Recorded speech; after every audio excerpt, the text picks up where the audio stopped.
कपड़े धोने वाली बहू। शादी के पहले से ही विभा को कपड़े धोने का बड़ा शौक था।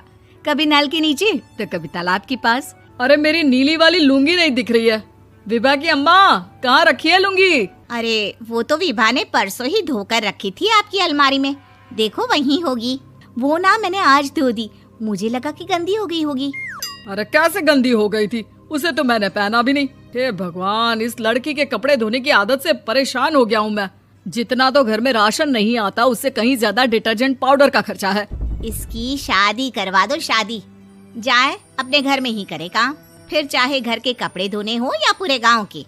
हाँ ठीक बोल रही हो, देखता हूँ मैं कोई लड़का। वो दिन भी आ जाता है जब विभा को देखने लड़के वाले आ जाते हैं। लड़की मुझे अच्छी लगी। होने वाली सास कहती है, बेटी अगर कुछ पूछना है तो पूछ लो। वैसे तो हमारी लड़की बहुत ही शर्मीली है, जो बोल दो वो मान लेती है, इसे क्या पूछना होगा। अरे कैसी बात कर रही हो माँ, मुझे इन लोगों के घर रहना है, सवाल तो कई है। हाँ हाँ बेटा, पूछ लो ना, क्या पूछना है। आप लोगों के घर कपड़े कौन धोता है? सास का मुंह बन जाता है। देखो, अगर तुम ये कहना चाहती हो कि तुम्हें कपड़े धोने नहीं आते तो सुन लो, कपड़े मैं ही धोती हूँ, लेकिन तुम्हारे आ जाने के बाद मैं रुमाल तक नहीं धोऊंगी। अरे चुप रहना भाग्यवान, बहू बेचारी घर आई नहीं, उसे डराना शुरू कर दिया। वो क्या है ना बिटिया, अभी तक तो ये कल्लू की माँ ही धोती थी, लेकिन अब तुम्हारे पापा तो दहेज में वॉशिंग मशीन देंगे ही।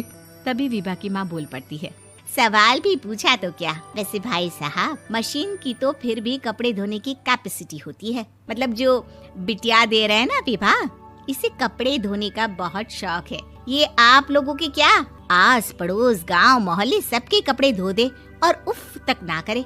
बाहर देखा नहीं आपने कितने कपड़े सूख रहे हैं? सब हमारी बिटिया ने ही तो धोए हैं। बस भी करो ना माँ, शर्म आ रही इतनी तारीफ सुनकर। और तो और एक दाग निकाल कर दिखाओ तो मान जाओ। हाँ अच्छा, माफ करना बेटा, मैंने गलत समझा। हमें तो रिश्ता बहुत पसंद है। और ऐसे जुड़ जाता है रिश्ता कपड़े धोने का शौक रखने वाली विभा का। उसकी शादी हो जाती है कोयला फैक्ट्री में काम करने वाले कल्लू के साथ। शादी के बाद अचानक विभा चिल्लाती हुई सास के पास आती है। सासू माँ, अरे सासू माँ कहाँ है आप? ये तो धोखा है, धोखा दिया आप लोगों ने मुझे। इसे ससुर के चक्कर के बारे में पता चल गया। अरे तो उसमें तुझे क्यों धोखा मिला है? अरे नल में पानी नहीं आता, कपड़े कैसे कब धुलेंगे? अच्छा, तू पानी नहीं आ रहा उसकी बात कर रही है। तो आपने क्या सोचा? कुछ नहीं। अच्छा, तेरी माँ ने कहा था कि कपड़े धोने का शौक है तुझे, याद आया मुझे। शौक बोलकर कपड़े धोने वाले मेरे जुनून को कम ना आके सासू माँ, कपड़ा धोना मेरा गुरूर है। तभी पति भी वहाँ आ जाता है। अभी मैंने इसे सनी देओल की फिल्म दिखाई है, उसी के डायलॉग मार रही है माँ। अच्छा सुन, साफ बता रही हूँ, पानी सुबह 4 से 6 और शाम को 10 से 12 आता है, समझी? विभा टाइमिंग सुनकर हैरान हो जाती है। ये क्या भूतों का मोहल्ला है? सुबह 4 बजे उठकर कौन कपड़े धोता है? 4 बजे टंकी में पानी जाता है, फिर सारा दिन धोना ना, किसने मना किया?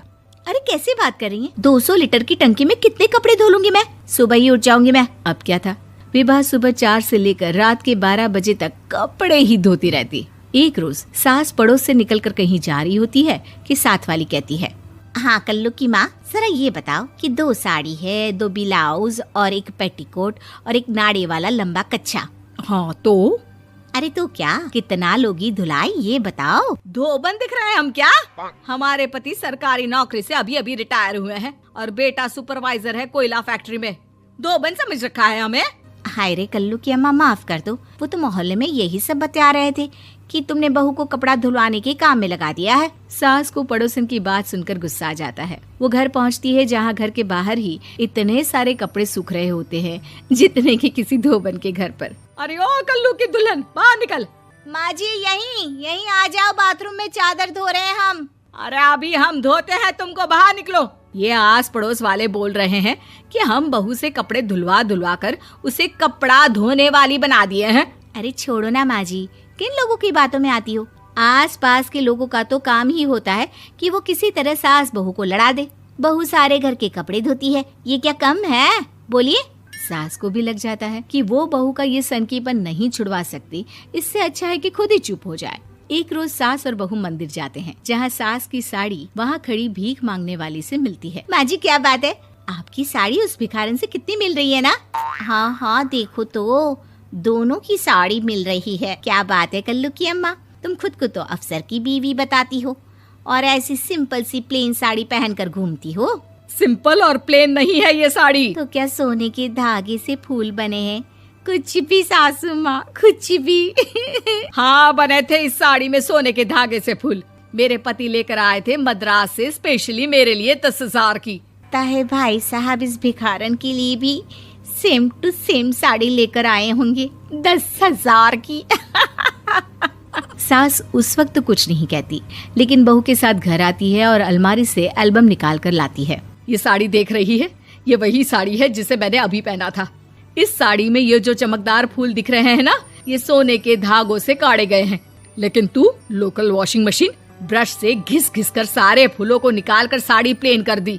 मुझे माफ कर दीजिए सासू माँ। और तो और, जब मैंने तुझे तेरी गलती के लिए कुछ नहीं कहा, लेकिन तूने तो सबके सामने मेरा मजाक ही बना दिया। क्यों? बहू को समझ में आ जाता है कि अब से उसका कपड़े धोना बंद।